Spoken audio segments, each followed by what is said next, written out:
Caríssimos irmãos e irmãs, estamos celebrando a terça-feira da quarta semana da Quaresma.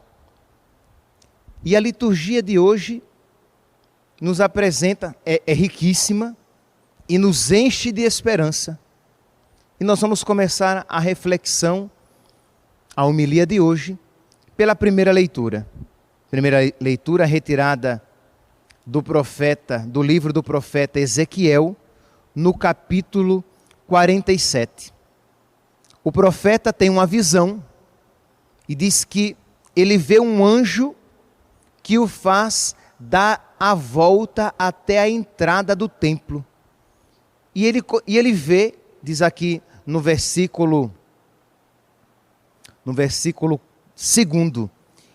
ele viu o anjo, o fez sair pela porta que dá para o norte, fez dar uma volta por fora, até a porta que dá para o leste, e ele viu a água jorrando do lado direito do templo. É o templo de Jerusalém. E do lado direito, ele vê uma água jorrando do lado direito. Os padres da igreja, os santos padres, sempre que leram este texto, compreenderam que esta visão do profeta Ezequiel é uma figura de Jesus Cristo, que do lado direito, do seu lado direito, jorraram sangue e água. Vocês podem depois olhar direitinho no crucifixo de vocês, aqueles que estão acompanhando, que estão ouvindo. Todo crucifixo, se ele foi pintado, confeccionado da maneira correta, o corte é do lado direito, porque era assim que os soldados romanos atingiam o coração do lado esquerdo, porque os guerreiros carregavam o escudo com o braço direito e empunhavam a espada com a mão esquerda. Vamos repetir? Que é a minha coordenação motora. Os soldados empunhavam o escudo com o braço esquerdo e a espada com a mão direita, de modo que o lado esquerdo ficava difícil de ser atingido, exatamente para proteger o coração. Então eles tinham já a técnica de, com a lança, com a espada, atingir o lado direito para chegar ao coração. Pois bem, então Jesus na cruz foi transpassado do seu lado direito, atingindo-lhe o coração. Por meio desta fenda, diz a Sagrada Escritura, jorraram sangue e água. Jesus mesmo, ele compreende o templo como seu corpo, quando ele mesmo diz: destruí este templo e eu o reconstruirei em 3 dias. E diz a Sagrada Escritura, ele falava a respeito do templo do seu corpo. A respeito do seu corpo. Pois bem, isto que nós iremos ouvir a respeito desta visão do profeta Ezequiel, do templo de Jerusalém, se aplica com toda a propriedade e profundidade a respeito do corpo de Cristo. E essa água da qual que jorrava do templo de Jerusalém, é sinal da graça que jorra do peito de Cristo. Pois bem, então diz aqui a leitura que o anjo fez o profeta andar 500 metros e a água chegava aos seus tornozelos. Andou mais 500 metros e a água chegava ao seu... Mediu mais 500 metros, chegava aos seus joelhos, mediu mais 500 metros, chegava à sua cintura, mediu mais 500 metros e a água se transformou num rio tão grande que só podia ser atravessado a nado. E diz que as águas desse rio, elas desceram e chegaram até ao mar salgado, as águas salgadas, e tornaram aqui, versículo 8, estas águas do rio correm para a região oriental, descem para o vale do Jordão, desembocam nas águas salgadas do mar, e elas se tornarão saudáveis. Meus irmãos, aqui o profeta está se referindo ao Mar Morto, isto é, aquele mar a 20 quilômetros da Cidade Santa, mas bem abaixo, né, do nível da cidade de Jerusalém, aquele mar que não carrega o nome de morto à toa, ele não tem vida, é um mar de uma salinidade absurda. Pois bem, o profeta, iluminado por Deus, ele diz que a água que sai do templo, atingindo o Mar Morto, é capaz de fazê-lo reviver novamente.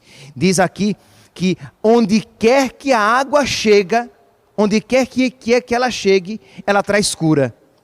Versículo 6. Voltando-me, eu vi junto à margem muitas árvores, de um lado e do outro. Então ele me disse: estas águas correm para a região oriental, descem para o vale do Jordão, desembocam nas águas salgadas do mar, e elas se tornarão saudáveis. Versículo 9. Onde o rio chegar, todos os animais ali poderão viver. Haverá peixes em quantidade, pois ali desembocam as águas que trazem saúde, e haverá vida onde o rio chegar. Aqui no versículo 11, é interessante, já fazendo uma ligação com o Evangelho, diz que naquela piscina de Betesda, todo aquele que entrar naquela água ficará curado de qualquer doença. Vocês ouviram no Evangelho que acabou de ser proclamado. Diz que todo aquele que entrasse, aquele paralítico diz: olha, todo aquele que entrar na água é curado de qualquer doença. Mas era só um, era o primeiro.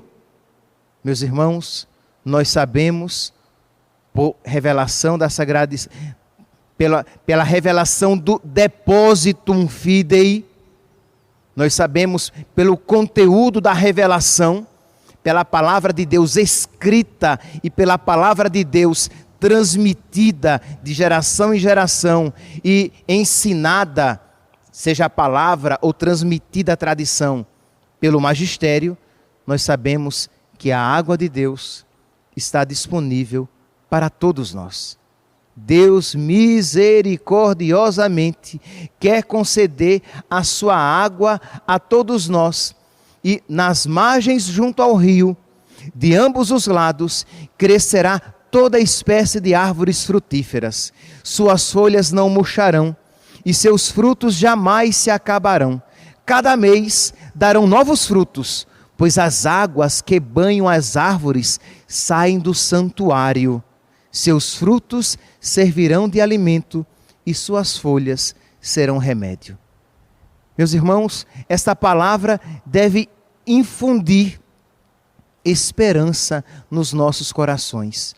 Por mais morto que você se encontre, por mais terríveis que tenham sido os seus pecados, por mais distante que você tenha vivido de Deus, se você abrir o coração e suplicar a graça de Deus, Deus generosamente lhe concederá, principalmente, mais do que nunca, nesses tempos de pandemia, em que os fiéis não têm mais como recorrer a Deus por meio dos sacerdotes para receber os sacramentos. Eles têm apenas que suplicar a Deus que lhe conceda a graça do arrependimento dos seus pecados, para que o perdão de Deus se faça presente nos seus corações. Supliquemos a Deus. Você que está em casa, ouvindo esta homilia agora, você que a ouvirá depois, suplique a Deus. Não fique apegado aos seus pecados. Não diga: mas que talvez a sua esposa ou seu marido ponha essa homilia para você ouvir e você quase que a contragosto a ouve. E no seu coração o diabo diz: não adianta querer agora ser um homem de Deus. Você que sempre foi um homem errado. Não ouça este conselho mau. Ouça o conselho de Deus. Ouça o conselho do seu anjo da guarda. Ouça o conselho deste sacerdote aqui que fala a você. Peça a misericórdia de Deus e Deus misericordiosamente a concederá. O salmo de hoje diz de uma maneira tão bonita: o Senhor para nós é refúgio e vigor, sempre pronto, mostrou-se um socorro na angústia. Sempre pronto. Na hora em que nós pedirmos, generosamente Ele nos concederá. Padre, mas é mesmo assim? É, meus santos, porque Deus é Pai, porque Deus nos ama, porque Deus amou tanto o mundo que nos deu o seu Filho. Deus nos ama e isso não é brincadeira, não é frase de efeito, não é uma metáfora, não é perdi a palavra aqui, religiosa, uma literatura religiosa. É verdade, Deus nos ama e Deus quer nos salvar a todos. Meus santos, eu repito, isto pelo qual estamos passando, esta provação pela qual estamos passando, será purificação para muitos, graça para muitos.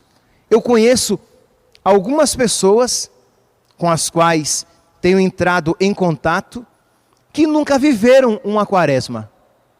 Nunca viveram uma quaresma.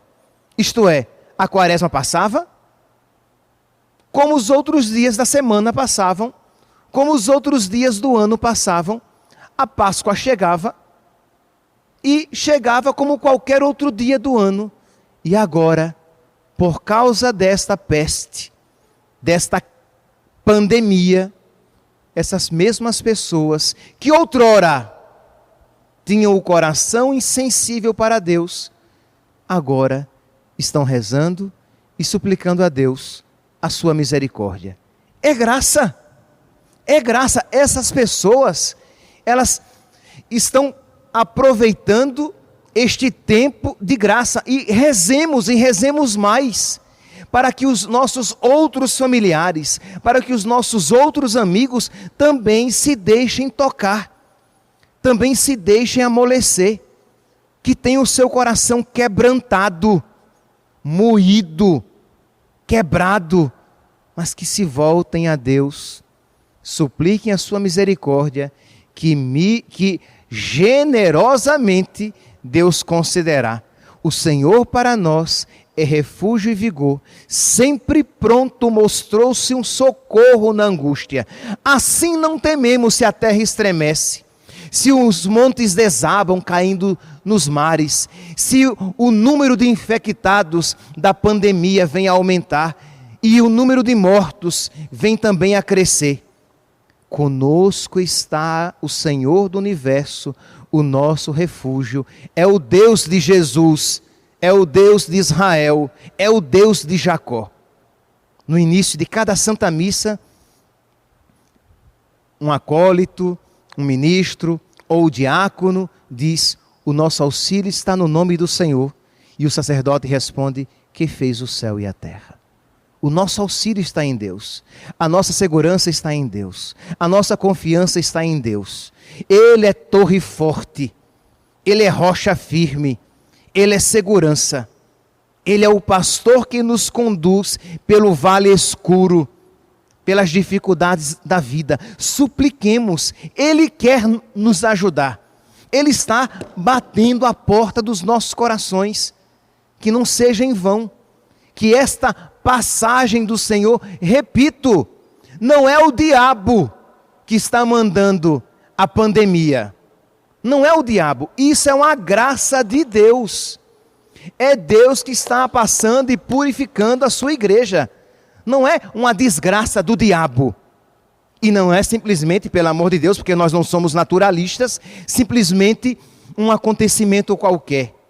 É uma graça providencial de Deus. Deus está purificando a sua igreja. Deus está purificando a igreja, aqui falo, a cada um de nós, homens e mulheres de igreja, sacerdotes, né, todos nós que temos o sacramento da ordem, o Senhor está purificando-nos a todos nós.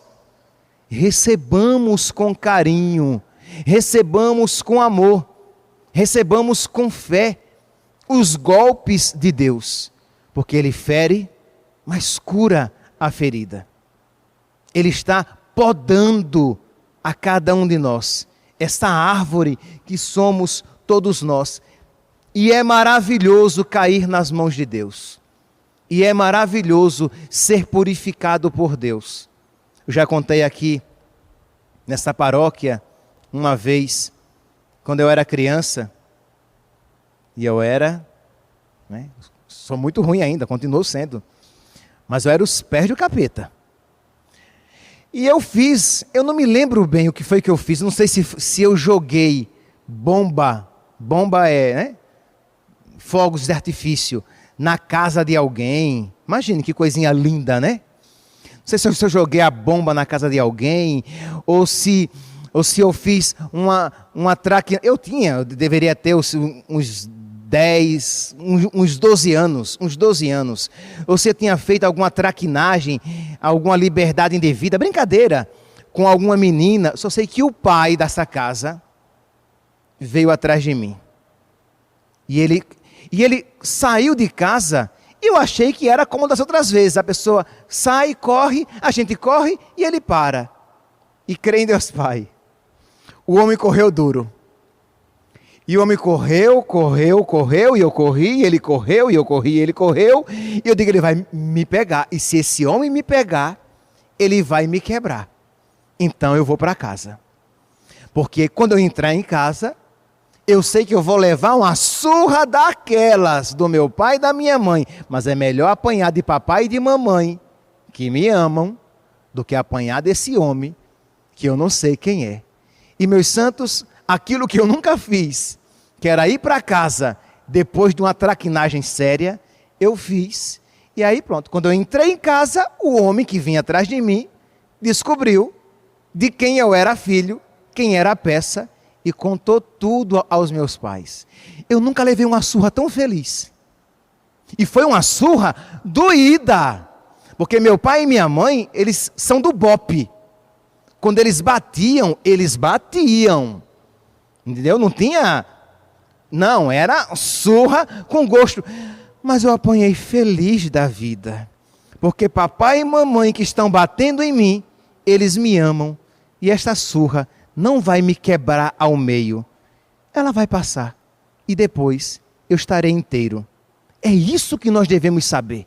Isto é Deus quem está nos corrigindo, é Deus quem está nos castigando, é Deus, mas é Deus que nos ama, é Deus que nos deu o seu Filho. Então não tenhamos desespero, peçamos ao Senhor que Ele coloque os mesmos sentimentos de Cristo Jesus no nosso coração, paciência, mansidão, que o Senhor nos conceda a fé para que nós soframos tudo isso, mas de uma maneira que nós saiamos homens e mulheres com a fé maior, com um amor maior a Deus, com a fé mais firme, mais forte. É importante, meus santos, Deus quer nos conceder a todos a sua graça. Diz aqui que é interessante este relato do Evangelho de hoje, que o paralítico, ele não pede a Jesus coisa alguma. Diz que o paralítico estava lá, deitado, aí se encontra, versículo 5, João, capítulo 5, versículo 5. Aí se encontrava um homem que estava doente havia 38 anos. Imagine um paralítico que sofre há 38 anos. Ele não tinha ninguém, não era um paralítico que tinha um familiar. Ele não tinha ninguém que o ajudasse a entrar na piscina de Betesda. Ele não tinha ninguém e há 38 anos sofria.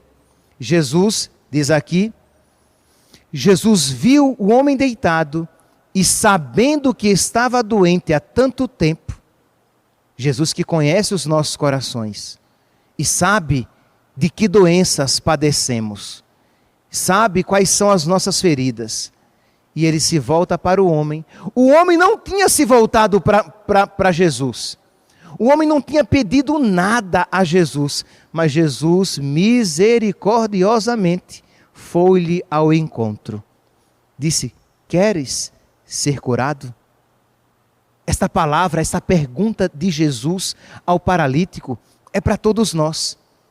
O Senhor pergunta, apresente a Ele, você que está em casa, que está ouvindo ou que vai ouvir esta homilia, apresente a Jesus. Diga: Jesus, eu tenho este problema, estes problemas, a minha fé é pequena, eu tenho me desesperado, eu tenho me lamentado muito, eu não tenho aproveitado este tempo para rezar com mais generosidade. Eu ainda me sinto tentado aos pecados de antigamente. Imagine, meu santo, que Deus o livre, crê em Deus Pai, se você ainda, mesmo em meio a esta provação, você ainda continua usando a sua liberdade de uma maneira errada para o pecado. Tem visto o que não deve, porque agora, como em casa você está com mais tempo, você tem mergulhado de cabeça na internet e em tudo. Tem contaminado ainda mais a sua alma e aumentando pecado com pecado, como um abismo que atrai outro abismo.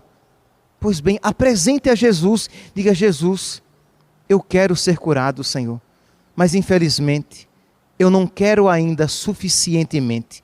Ajuda-me a querer mais, ajuda-me a querer com força. Você que conhece as suas misérias, você que conhece os seus familiares, os seus pais, os seus filhos, interceda por eles. Se una a Santa Mônica, se una a Santa Rita, se una a tantos outros santos, a Santa Isabel, se una a essas mães, né, e a tantos outros pais santos, rezando pelos seus filhos, dizendo: Jesus, eu preciso desta cura para mim e para os meus. Jesus, Ele está disposto a nos conceder. Peça a Jesus. E termino, e vou terminando esta homilia. Peça a Jesus a graça de colocar no seu coração o santo temor. No finalzinho do evangelho de hoje,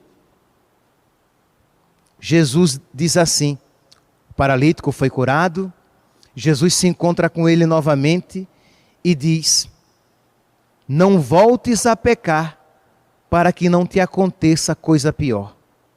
Ontem, meus santos, nós dávamos ênfase ao céu. Hoje, no Evangelho, Jesus fala de uma maneira velada a respeito do inferno. Que coisa pior é essa do que 38 anos paralítico, sozinho, sem ter ninguém para ajudar? É o inferno, meus santos. Jesus se refere aqui ao inferno. Diz ao paralítico: meu filho, não voltes a pecar, para que não te aconteça coisa pior. Peçamos também nesta Santa Missa, além de todas as intenções que vocês trazem no coração, e eu quero diante de Deus assumir as intenções de vocês que estão agora ouvindo, quero assumir as suas intenções na Santa Missa, mas quero também pedir esta graça para todos nós, a graça do santo temor, de nós não querermos ofender a Deus, de nós não querermos perder a nossa alma, perder a nossa vida por toda a eternidade. Que Deus conceda-nos a graça da conversão, para que algo pior não venha nos acontecer a nós. Louvado seja nosso Senhor Jesus Cristo. Para sempre seja louvado.